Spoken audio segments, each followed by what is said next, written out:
વિદ્યાર્થી મિત્રો, ગયા લેક્ચરમાં આપણે ચેપ્ટર નંબર 2ની શરૂઆત કરી હતી.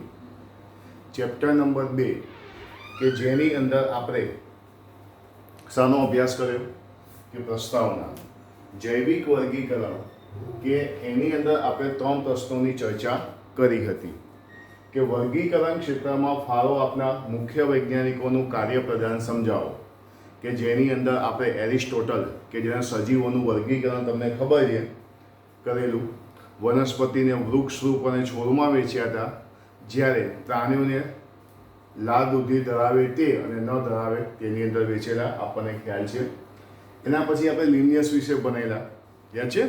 કેરોલસ લિનિયસ, કે જેને હંમેશા જે સજીવોનું વર્ગીકરણ કર્યું ત્યારે 2 સૃષ્ટિમાં વિભાજિત કરી દીધું, વનસ્પતિ સૃષ્ટિ અને પ્રાણી સૃષ્ટિ. પણ ઘણા બધા સજીવો એવા હતા કે જેનો વનસ્પતિ સૃષ્ટિ કે પ્રાણી સૃષ્ટિમાં સમાવેશ થતો ન હતો.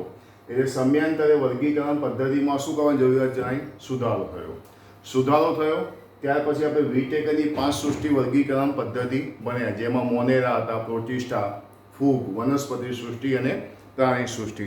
તો આપણે અહીં પહેલો, બીજો અને ત્રીજો પ્રશ્ન જે આપણે ગયા વિડીયોની અંદર જોયો હતો, આજે આપણે જે ચર્ચા કરીશું પ્રસ્તાવનાની અંદર એક ચોથો સવાલ બને છે કે જે છે ત્રિક્ષેત્રીય વર્ગીકરણ પદ્ધતિ સમજાવો. ચોથા નંબરનો સવાલ બને છે કે સમજાવો ત્રિક્ષેત્રીય વર્ગીકરણ પદ્ધતિ. ત્યાં જો બધા હવે શું સમજાવવાનું છે? ત્રિક્ષેત્રીય વર્ગીકરણ પદ્ધતિ. તો ત્રિક્ષેત્રીય વર્ગીકરણ પદ્ધતિ જે છે એ કોણે આપી? તો ત્રિક્ષેત્રીય વર્ગીકરણ પદ્ધતિ હુસ નામના વૈજ્ઞાનિકે આપી. અહીંયા આપણે જવાબ ચાલુ કરીશું. હુસ. જો કે આ વાક્ય આપણી ટેક્સ્ટબુકની અંદર આપેલું નથી, પણ આપણે લખીશું ત્રિક્ષેત્રીય વર્ગીકરણ પદ્ધતિ હુસ નામના વૈજ્ઞાનિકે આપી, કે જેને સૃષ્ટિ મોનેરાને 2 ક્ષેત્રમાં વિભાજિત કરી. સૃષ્ટિ મોનેરાને 2 ક્ષેત્રોમાં વિભાજિત કરી, જ્યારે બાકી રહે જે સૃષ્ટિ જે છે યુકેરિયોટિક સૃષ્ટિ એને 3જા ક્ષેત્રમાં વિભાજિત કરી. જ્યારે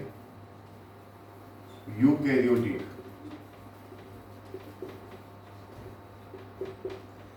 અને 2 ક્ષેત્રોમાં વિભાજિત કરી અને 1 ક્ષેત્રમાં વિભાજિત કરી.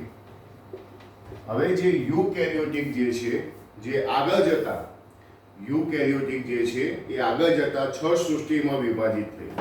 યુકેરિયોટિક જે છે જે આગળ જતા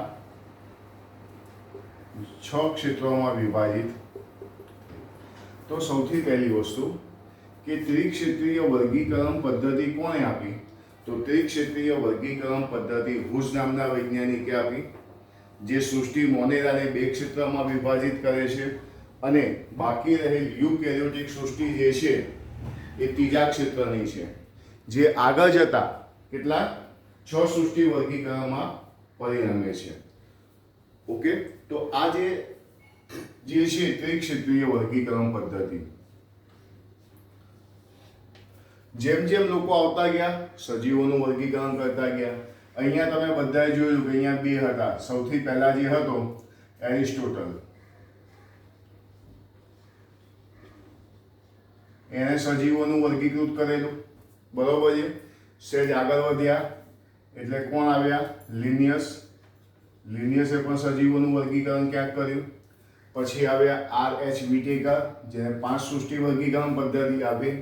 પણ આમાં જ્યાં જ્યાં ભૂલો હતી, જ્યાં જ્યાં સુધારો કરવાની જરૂર હતી, એની અંદર આપણે જોઈએ તો કે પહેલાની વર્ગીકરણ પદ્ધતિમાં સમજો,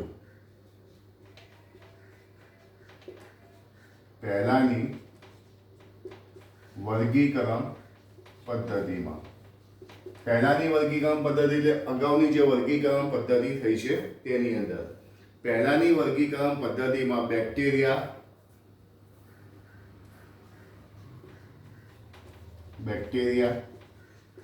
નીલહરિત લીલ, ફૂગ, દ્વિઅંગી વનસ્પતિ, ત્રિઅંગી વનસ્પતિ, અનાવૃત બીજધારી,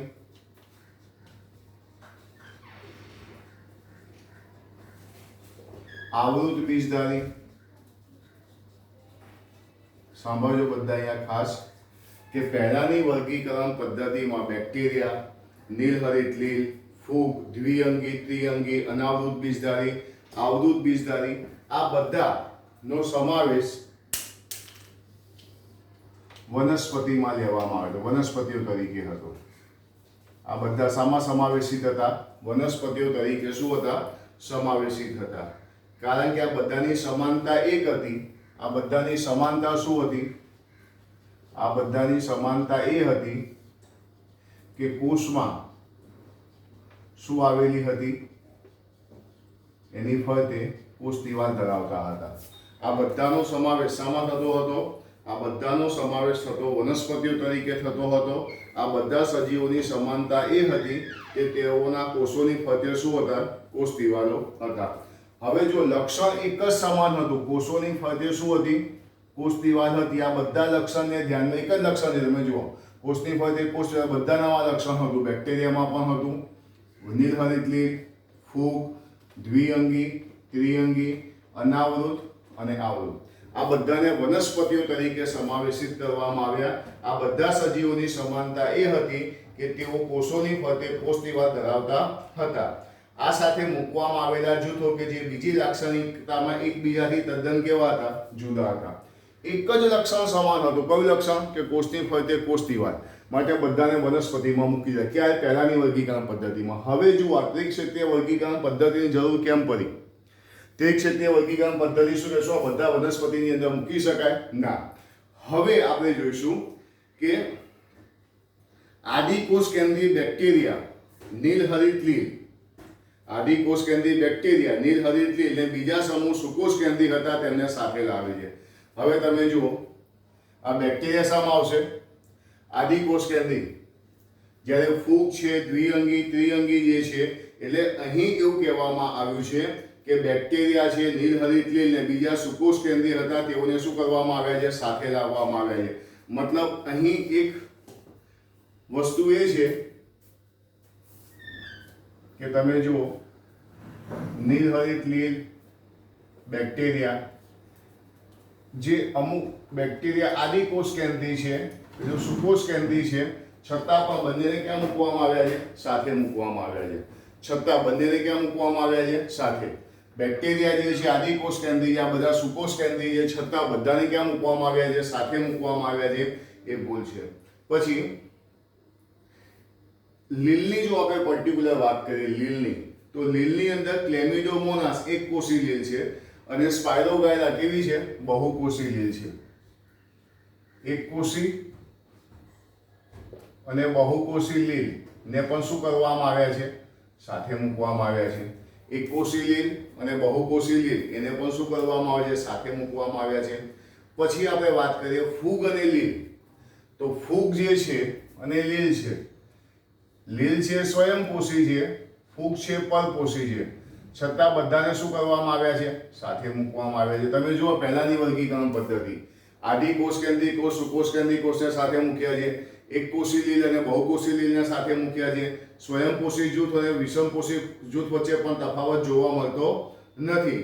તમને ખ્યાલ છે કોષ દિવાલ, લીલની કોષ દિવાલ જે છે એ સેલ્યુલોઝની બનેલી છે, ફૂગની કોષ દિવાલ જે છે કાઇટિનની બનેલી છે, છતાં પણ બધાને ક્યાં મૂકવામાં આવ્યા છે? સાથે મૂકવામાં આવ્યા છે. એટલે અહીં આપણે એવું કહી શકાય, એટલે આપણે કહી શકાય કે પહેલાની જે વર્ગીકરણ પદ્ધતિમાં જે બધાનો એક જ વનસ્પતિઓમાં બધાનો સમાવેશ કરી નાખવામાં આવ્યો હતો, પણ આગળ જતા ખ્યાલ આવ્યો કે આ બધાનો સમાવેશ જે આદિકોષ કેન્દ્રી છે, સુકોષ કેન્દ્રી છે, એક કોષી લીલ છે, બહુકોષી લીલ છે, સ્વયંપોષી, પરપોષી બધાને એક જ સાથે મૂકવામાં આવે છે. ફૂગની કોષ દિવાલ કાઇટિનની બનેલી છે, વનસ્પતિની કોષ દિવાલ સેલ્યુલોઝની બનેલી, આમ છતાં બધાને શું કરવામાં આવ્યા છે? સાથે મૂકવામાં આવ્યા છે. ચલો, જ્યારે આવી બધી લાક્ષણિકતાઓને ધ્યાનમાં લેવામાં આવી, સમજો ખાસ બધા, જ્યારે આવી બધી લાક્ષણિકતાઓને ધ્યાનમાં લેવામાં આવી ત્યારે ફૂગને અલગ સૃષ્ટિમાં મૂકવામાં આવી. ફૂગને શું કરવામાં આવી? અલગ સૃષ્ટિ. બધા આદિકોષ કેન્દ્રી સજીવોને મોનેરા સૃષ્ટિમાં મૂકવામાં આવે. બધાને ક્યાં મૂકવામાં? આદિકોષ કેન્દ્રી હતા એ બધાને ક્યાં મૂક્યા? મોનેરામાં મૂક્યા. પછી આપણે કહ્યું ફૂગને શું કરી? અલગ સૃષ્ટિમાં મૂકી. પ્રોટિસ્ટા સૃષ્ટિની અંદર ક્લેમિડોમોનાસ, ક્લોરેલા અને સાથે સાથે અમીબા, પેરામિશિયમ ને પણ મૂકવામાં આવ્યા. એટલે આવું જ્યારે બધું થયું ત્યારે બધાનું બાયફર્કેશન કરવામાં આવ્યું. આદિકોષ કેન્દ્રી કોષો હતા એ બધાને ક્યાં મૂકવામાં આવ્યા? મોનેરા. ફૂગની અલગ સૃષ્ટિ રચાઈ. પછી પ્રોટિસ્ટાની અલગ સૃષ્ટિ રચવામાં આવી. જેમ જેમ ખબર પડવા લાગી, જાણ થવા લાગી, જે ગુણધર્મો અલગ પડવા લાગ્યા તેમ બધાની અલગ અલગ સૃષ્ટિ રચવામાં આવી. પછી પ્રાણી સૃષ્ટિ, વનસ્પતિ સૃષ્ટિ અલગ કરવામાં આવી. વર્ગીકરણ માટેના ધોરણો અને માપદંડો બદલવામાં આવ્યા. તેમની લાક્ષણિકતા, ઉદ્વિકાસીય સંબંધો વિશેની આપણી સમજણમાં સુધારો થતા ભવિષ્યમાં પણ તેની અંદર બદલાવ આવશે. પહેલાના સમયની અંદર ફક્ત બાહ્યાકાર લક્ષણને આધારે, અહીંયા જે શરૂઆતની વર્ગીકરણ પદ્ધતિ હતી એમાં ફક્ત કોને ધ્યાનમાં રાખવામાં આવતું હતું? બાહ્યાકાર લક્ષણોને આધારે જ વર્ગીકરણ કરવામાં આવતું હતું. પરંતુ ત્યારબાદ દેહધાર્મિક, પ્રજનનિક ની સમાનતાઓ પણ ધ્યાન રાખવામાં આવી. બાહ્યાકાર લક્ષણો ઉપર દેહધાર્મિક,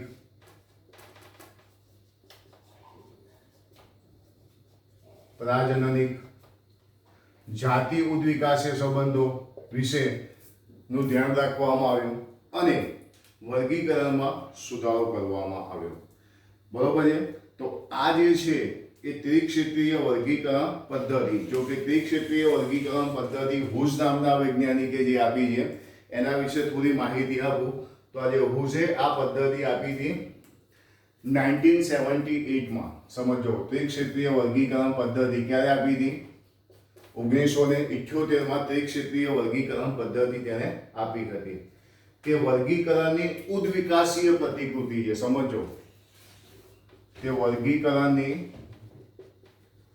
ઉદ્વિકાસીય પ્રતિકૃતિ છે. વર્ગીકરણની ઉદ્વિકાસીય પ્રતિકૃતિ કોણે આપી હતી? હુઝે આપેલી.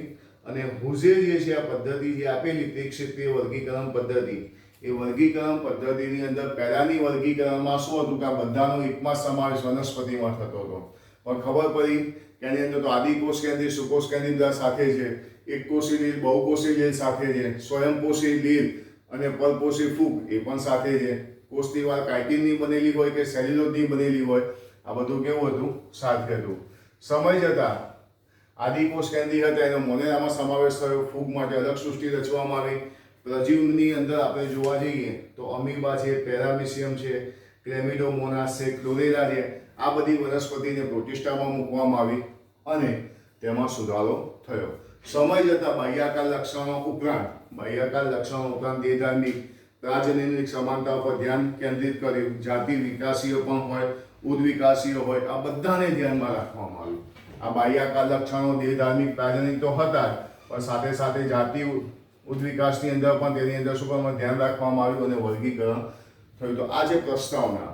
તો પ્રસ્તાવનાની અંદર આપણે 4 વસ્તુ જોઈ. વર્ગીકરણ ક્ષેત્રમાં ફાળો આપનાર મુખ્ય વૈજ્ઞાનિકોનું કાર્યપ્રદાન. સેકન્ડ નંબરમાં આપણે જોયું વર્ગીકરણ પદ્ધતિમાં શા માટે સુધારો કરવાની જરૂરિયાત જણાઈ. વિટેકરની 5 સૃષ્ટિ વર્ગીકરણ પદ્ધતિ આપણે સમજાવી. અને અત્યારે ત્રિક્ષેત્રીય વર્ગીકરણ પદ્ધતિ વિશેની આપણે તમને માહિતી આપી. જોઈ લો કમ્પ્લીટ એકવાર. ચોપડીમાંથી ખાસ પ્રસ્તાવના જોઈ. પ્રસ્તાવનામાંથી MCQ પૂછાતા હોય છે એટલે ખાસ ધ્યાન રાખવું. પ્રસ્તાવનામાંથી જો તૈયાર કરવા જેવો સવાલ હોય તો એક જ છે, વિટેકરની 5 સૃષ્ટિ વર્ગીકરણ પદ્ધતિ. ઓકે, બાકીના બધા MCQ લેવલે પૂછાતા હોય છે, એ ખાસ બધાએ એકવાર જોવા.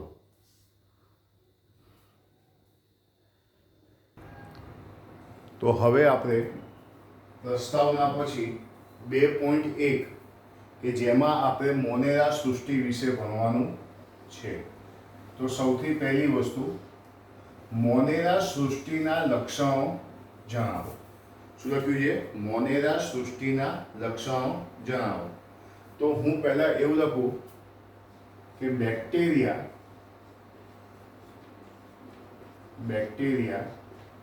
એ મોનેરા સૃષ્ટિના મુખ્ય સભ્યો છે.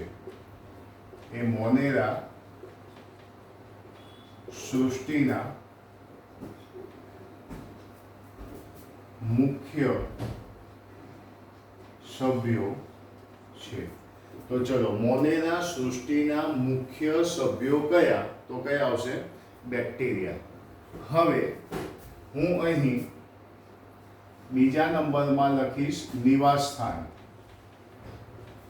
અહીં આપણે લખીશું શું? નિવાસ સ્થાન. હવે આપણને બધાને ખબર છે કે બેક્ટેરિયા ક્યાં જોવા મળે છે? તો તેઓ વિપુલ પ્રમાણમાં જોવા મળતા સૂક્ષ્મ જીવો છે. સમજો, તે વિપુલ પ્રમાણમાં જોવા મળતા શું છે? સૂક્ષ્મ જીવો છે. તેઓ ક્યાં જોવા મળે છે? તો આપણે લખી શકીએ, તેઓ ગરમ પાણીના જરામાં, ગરમ પાણીના જરામાં, રણ પ્રદેશમાં, ગરમ પાણીના જરામાં, રણ પ્રદેશમાં, બરફમાં, ઊંડા મહાસાગરોમાં, બરફમાં, ઊંડા મહાસાગરોમાં જોવા મળે છે. આ ઉપરાંત બીજા જૈવ સ્વરૂપો જીવન જીવી શકે તેવા વિપરીત સ્થાનોમાં પણ તે વસવાટ કરે છે. જીવન જીવી શકાય તેવા વિપરીત સ્થાનોમાં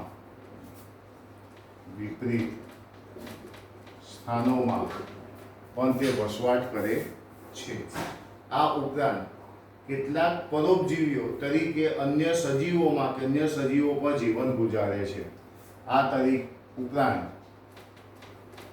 તે પરોપજીવીઓ તરીકે અન્ય સજીવો પર જીવન ગુજારે છે. તો આપણે વાત કરી મોનેરા સૃષ્ટિના લક્ષણોમાં સૌથી પહેલી વસ્તુ, બેક્ટેરિયા એ મોનેરા સૃષ્ટિના મુખ્ય સભ્યો છે. નિવાસસ્થાન માટીમાં જોવા મળે, ગરમ પાણીના ઝરણામાં જોવા મળે, રણ પ્રદેશમાં જોવા મળે, ઊંડા મહાસાગરો કે જ્યાં થોડાક જ પ્રમાણમાં બીજા જૈવ સ્વરૂપો જોવા મળે છે, ત્યાં પણ તે વિપરીત પરિસ્થિતિમાં જીવન જીવે છે અને જોવા મળે છે. કેટલાક બેક્ટેરિયા પરોપજીવી તરીકે અન્ય સજીવોમાં કે અન્ય સજીવો ઉપર પણ જોવા મળે છે. તો આપણે એ શું કહી શકીએ? નિવાસસ્થાન. તો નિવાસસ્થાનની અંદર આપણે એવું લખી શકીએ કે આ બધી જગ્યાએ ગરમ પાણીના ઝરા છે, માટી છે, બરફ છે, ઊંડા મહાસાગરોમાં કે જ્યાં બીજા જે સ્વરૂપો જીવન જીવી શકે તેવા વિપરીત સ્થાનોમાં પણ તે જોવા મળે છે. પરોપજીવી તરીકે પણ તે જોઈ શકાય છે. પછી હું સેકન્ડ નંબરની વાત કરું તો સેકન્ડ નંબરની અંદર એવું લખી શકું, આકારને આધારે પ્રકાર. આકારને આધારે પ્રકાર.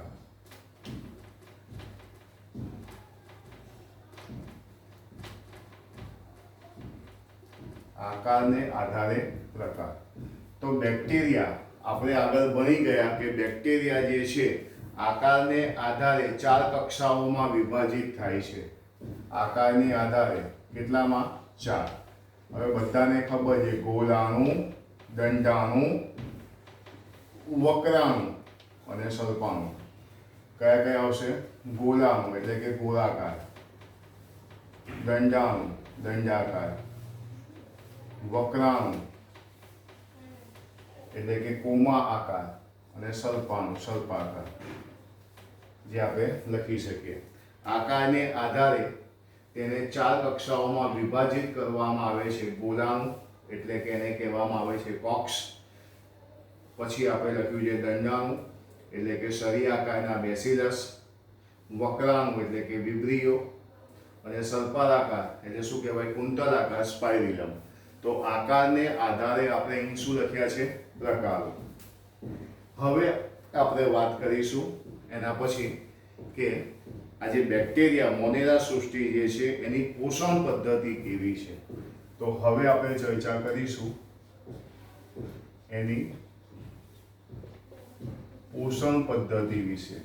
સાંભળ્યું? હવે આપણે ચર્ચા કરીશું એની પોષણ પદ્ધતિ વિશે. બેક્ટેરિયાની રચના ખૂબ જ સરળ હોવા છતાં પોતાની વર્તણૂકમાં કેવા છે? જટિલ છે. બેક્ટેરિયાની રચના સરળ હોવા છતાં તે પોતાના વર્તણૂકમાં કેવા છે? જટિલ છે. બેક્ટેરિયાની રચના સરળ હોવા છતાં તે પોતાની વર્તણૂકમાં કેવા છે? જટિલ છે. બેક્ટેરિયા સમૂહ વિશાળ ચયાપચયિક વિવિધતા ધરાવે છે. તે વિશાળ ચયાપચયિક વિવિધતા ધરાવે છે. તે વિશાળ ચયાપચયિક વિવિધતા ધરાવે છે. કેટલાક બેક્ટેરિયા સ્વયંપોષી છે. કેટલાક બેક્ટેરિયા સ્વયંપોષી છે એટલે કે તેઓ અકાર્બનિક આધારકમાંથી પોતાનો ખોરાક મેળવે છે. કેટલાક બેક્ટેરિયા કેવા છે? સ્વયંપોષી છે. હવે કેટલાક બેક્ટેરિયા સ્વયંપોષી છે, તો સ્વયંપોષીનો મતલબ એવો કહેવાય કે તેઓ શું કરે છે? અકાર્બનિક આધારકોમાંથી પોતાનો ખોરાક મેળવે છે. અકાર્બનિક આધારકોમાંથી પોતાનો ખોરાક શું કરે છે? મેળવે છે. કેટલાક બેક્ટેરિયા સ્વયંપોષી છે એટલે કે અકાર્બનિક આધારકમાંથી પોતાનો ખોરાક મેળવે છે. તેઓ પ્રકાશ સંશ્લેષી સ્વયંપોષી અથવા રસાયણ સંશ્લેષી સ્વયંપોષી હોઈ શકે છે. તેઓ પ્રકાશ સંશ્લેષી સ્વયંપોષી અથવા રસાયણ સંશ્લેષી સ્વયંપોષી હોઈ શકે છે. પ્રકાશ સંશ્લેષી આપણને ખબર છે કે જેની અંદર રંજક દ્રવ્યો આવેલા હોય એટલે ખોરાક પોતાનો જાતે બનાવે, અને જે રસાયણો આધીન જે છે એને આપણે શું કહીશું? રસાયણ સંશ્લેષી સ્વયંપોષી હોઈ શકે છે. મોટાભાગના બેક્ટેરિયા પરપોષી છે. બીજું, મોટાભાગના બેક્ટેરિયા કેવા છે? પરપોષી. હવે મોટાભાગના બેક્ટેરિયા પરપોષી છે એનો મતલબ એવો કહેવાય કે તેઓ પોતાના ખોરાકનું સંશ્લેષણ જાતે કરતા નથી. તેઓ બીજા સજીવો, તેઓ શું કહેવાય? અન્ય સજીવો પર આધારિત છે. તેઓ અન્ય સજીવો એટલે કે બીજા સજીવો પર આધારિત છે તથા મૃત કાર્બનિક પદાર્થો પર આધારિત છે. મૃત કાર્બનિક પદાર્થો પર શું છે? આધારિત છે. તો અહીંયા શું? મોનેરા સૃષ્ટિના લક્ષણો જણાવો. તો મોનેરા સૃષ્ટિના લક્ષણોની અંદર આપણે પહેલો મુદ્દો, બીજો મુદ્દો, એક આ ત્રીજો મુદ્દો અને એક આ ચોથો મુદ્દો જેની આપણે ચર્ચા કરી શકીએ છીએ. એકવાર જોઈ લો, ફરીથી આપણે ચર્ચા કરીએ. મોનેરા સૃષ્ટિના લક્ષણો જણાવો. એટલે અહીંયા આપણે લખ્યું મોનેરા સૃષ્ટિના લક્ષણો જણાવો. તો બેક્ટેરિયા મોનેરા સૃષ્ટિના મુખ્ય સભ્યો છે. નિવાસસ્થાન: બેક્ટેરિયા માટીમાં, ગરમ પાણીના જરામાં, રણ પ્રદેશમાં, બરફ અને ઊંડા મહાસાગરોમાં કે જ્યાં થોડાક જ પ્રમાણમાં બીજા જૈવ સ્વરૂપો જીવન જીવી શકે તેવા વિપરીત નિવાસસ્થાનોમાં વસવાટ કરે છે. કેટલાક બેક્ટેરિયા પરોપજીવી તરીકે અન્ય સજીવોમાં કે અન્ય સજીવો પર જીવન ગુજારે છે. આકારને આધારે બેક્ટેરિયાને 4 કક્ષાઓમાં વિભાજિત કરવામાં આવે છે. એક ગોલાણુ, 2 દંડાણુ, વક્રાણુ અને સર્પાણુ. પોષણ પદ્ધતિ: સામાન્ય રીતે જોવા જઈએ તો બેક્ટેરિયાની રચના ખૂબ જ સરળ છે, પરંતુ વર્તણૂકની બાબતમાં કેવા છે? જટિલ છે. તેઓ વિશાળ ચયાપચયિક વિવિધતા ધરાવે છે.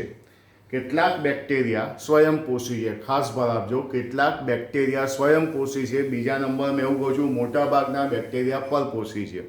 ચલો ફરીથી એકવાર, કેટલાક બેક્ટેરિયા સ્વયંપોષી છે એટલે કે તેઓ અકાર્બનિક આધારકોમાંથી પોતાનો ખોરાક મેળવે છે.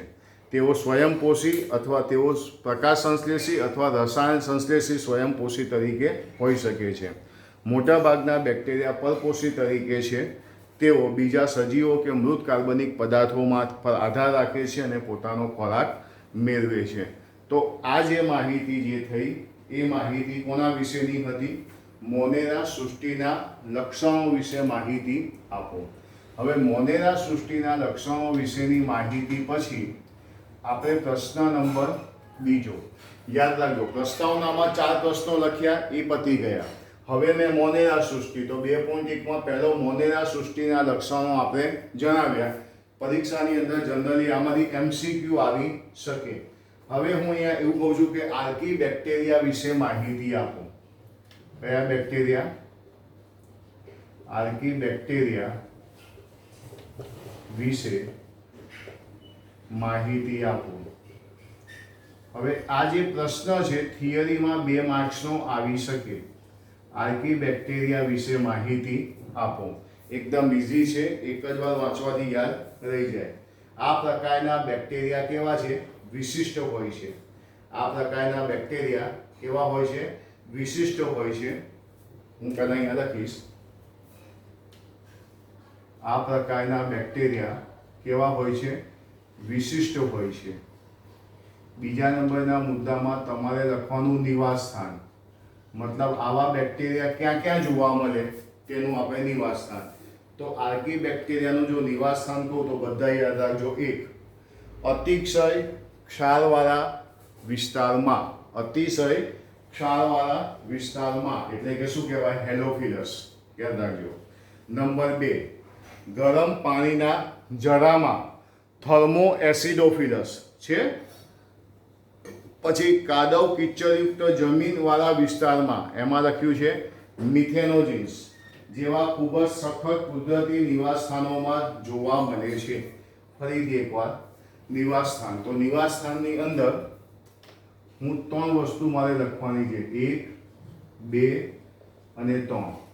સૌથી પહેલું અતિશય ક્ષારવાળો વસવાટ. તો એને આપણે શું કીધું છે? હેલોફિલસ. હું ટૂંકમાં લખું છું, તમે યાદ રાખજો.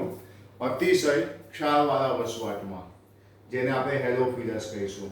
ગરમ પાણીના જરામાં થર્મો એસિડોફિલસ. ગરમ પાણીના જરામાં જેને આપણે કહીશું થર્મો એસિડોફિલસ.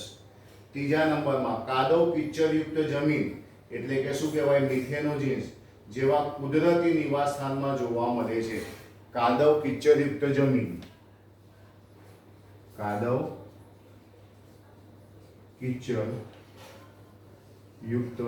જમીનમાં જોવા મળે છે. તો મેં આ શું લખ્યું? નિવાસસ્થાન. ચલો નિવાસસ્થાન હું ફરીથી બોલું છું. પહેલો મુદ્દો તે વિશિષ્ટ પ્રકારના બેક્ટેરિયા છે. નિવાસસ્થાન 1, કેટલાક અતિશય ક્ષારયુક્ત વસવાટ. કૌંસમાં લખવાનું હેલોફિલસ. નંબર 2, ગરમ પાણીના જરા. કૌંસમાં લખીશું થર્મો એસિડોફિલસ. કાદવ કીચડ જમીન વિસ્તાર મિથેનોજીન્સ જેવા ખૂબ જ સખત કુદરતી નિવાસસ્થાનોમાં જોવા મળે છે. બીજું, તેમની કોષ દિવાલ જે છે એ પેપ્ટિડોગ્લાયકેનની બનેલી હોતી નથી. તેમની કોષ દિવાલ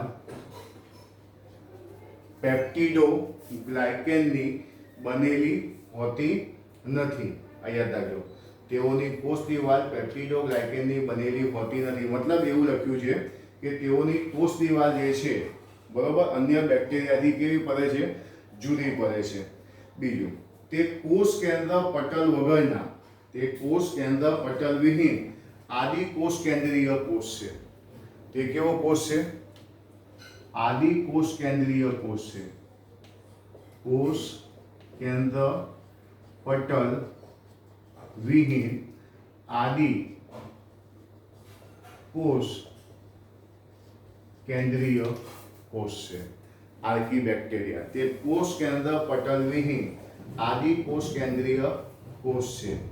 અને એના પછીનો મુદ્દો, તેઓ ગમે તેવી વિપરીત પરિસ્થિતિમાં પણ જીવન જીવી શકે છે. આર્કી બેક્ટેરિયાનો મુખ્ય મુદ્દો, તે ગમે તેવી વિપરીત પરિસ્થિતિમાં પણ જીવન જીવી શકે છે. ફરીથી એકવાર, તે વિશિષ્ટ પ્રકારના બેક્ટેરિયા છે. તેઓ ગમે તેવી વિપરીત પરિસ્થિતિમાં જીવન જીવી શકે છે.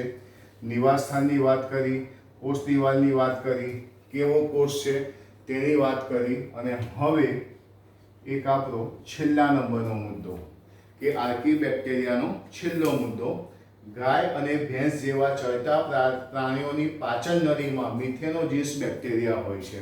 અહીં આપણે મિથેનોજીન્સ લખેલું. આ કયા પ્રાણીઓમાં હોય? ગાય અને ભેંસ જેવા ચરતા પ્રાણીઓની પાચન નળીમાં મિથેનોજીન્સ પ્રકારના બેક્ટેરિયા આવેલા હોય છે, જે આર્કી બેક્ટેરિયા છે. બરોબર છે. આ પ્રાણીઓના છાણમાંથી, આ જે પ્રાણીઓ જે છે, આ પ્રાણીઓના છાણમાંથી શું પ્રાપ્ત થાય છે? મિથેન. જે તમે બાયોગેસ પ્લાન્ટ ભણશો 12મા ધોરણમાં, એની અંદર આવશે. તો હવે આપણે મૂળ મુદ્દા પર આવીએ. પ્રશ્ન નંબર 2, સમજાવો આર્કી બેક્ટેરિયા. તો તે વિશિષ્ટ પ્રકારના બેક્ટેરિયા છે. તેઓ ગમે તેવી વિપરીત પરિસ્થિતિમાં જીવી શકે છે. નિવાસ સ્થાનની વાત કરીએ તો અતિશય ક્ષારવાળા વસવાટ એટલે કે હેલોફિલસ, ગરમ પાણીના જરામાં એટલે કે થર્મોએસિડોફિલસ, કાદવ કીચડવાળી જમીનમાં એટલે કે મિથેનોજીન્સ બેક્ટેરિયા. આ મિથેનોજીન્સ બેક્ટેરિયા ક્યાં સૌથી વધુ હોય છે? ગાય અને ભેંસ જેવા ચરતા પ્રાણીઓની પાચન નળીમાં. આમનું છાણ હોય, એ છાણમાંથી આપણે બાયોગેસ પ્લાન્ટના ઉપયોગ વડે મિથેન વાયુ મેળવી શકીએ છીએ. તેમની કોષ દિવાલ પેપ્ટિડોગ્લાયકેનની બનેલી નથી. તેઓ કોષ કેન્દ્ર પટલવિહીન આદિ કોષ કેન્દ્રીય કોષ છે. ગમે તેવી વિપરીત પરિસ્થિતિમાં જીવન જીવી શકે છે. 2 માર્ક્સની અંદર પૂછાતો પ્રશ્ન છે કે આર્કી બેક્ટેરિયા વિશે માહિતી આપો. તો આર્કી બેક્ટેરિયા વિશે આપણે માહિતી આપી શકીએ.